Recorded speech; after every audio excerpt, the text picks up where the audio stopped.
Face to face, Ami.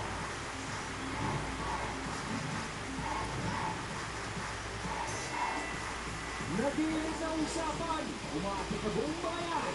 Diskusyon na may resolusyon sa kauna-unahang talakser sa telebisyon. Face to face now with Miss Ami Perez. Hello mga sausawero at sausawera! Handa na ba tayo sa talakan? Saan ba kayo? Sa puti o sa pula? Eh sa operayan, ready na rin ba? At para mas enjoy, masaya at ang exciting ang kwentuhan. Ito sa kapatid na Hans. Hello siya, mga sausawero! Sausawa na! Saan ba tayo?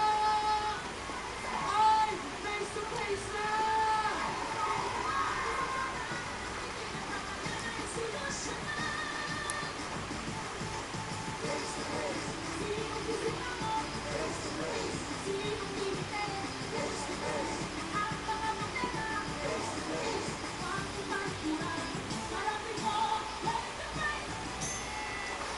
Hello, kamusta po sa mga kapatid natin dito sa studio at sa buong mundo? Naku, sana po ay nasa mabuti kayong kalagayan lahat at sama-sama na naman po tayong haharap sa isa na naman pong issue na pipilitin po natin ayusin at bigyan ng payo.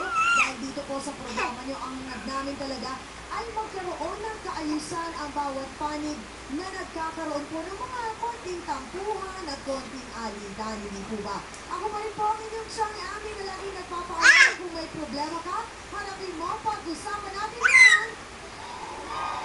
At syempre, kung merong sausawerang hindi pwedeng walang leader nila. Naku, eto maka-birthday lang. Na kaya ang handa niya, parang hindi nagparamdam, no? Oh, parang lumipas lang. Happy birthday sa mga na Hans Martel! Thank you, Sean! Naku! Huwag kayo magtaka kung bakit hindi nyo naramdaman ang birthday. Gipit na gipit ako. Ay, huwag ko sasabihin yan. Dapat maraming parating. Hindi, kasi siya ang ginagawa ko, itinuturo ko sa sarili ko na mabuhay ng simple. Oo, Para maiwasan ko ang mga problema. Yes, Ano ba? Isa kaya yan sa mga lesson na natutunan ko mula sa Rio Yes, Ami. Tagapayo! Oh, I'm sure naaalala niyo pa yon mga kapatid. Yung sinabi nila na kailangan para maging mas magaan ang buhay, mamuhay ng simple at kung ano lang ang kaya mo. Sa kanila galit yun. At Yes, bakit Ami. kilala nila sila? Siyempre po, ang Ay, naiwan na sila kami. sa Public Attorney's Office. Isasagot sa mga katanungang legal.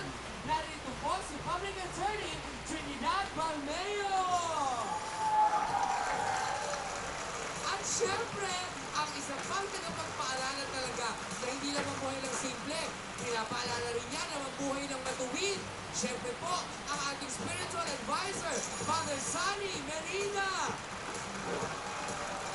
Naku, eto, oh. Kitang-kita niyo naman, naku, napakasimple naman talaga. Wala pong iba, kundi ang ating family counselor, Dr. Camille Garcia.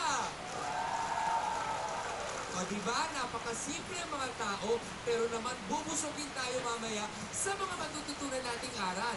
Ang mga tagapayo ng bayan, siyang Ami, back to you. Nakama na.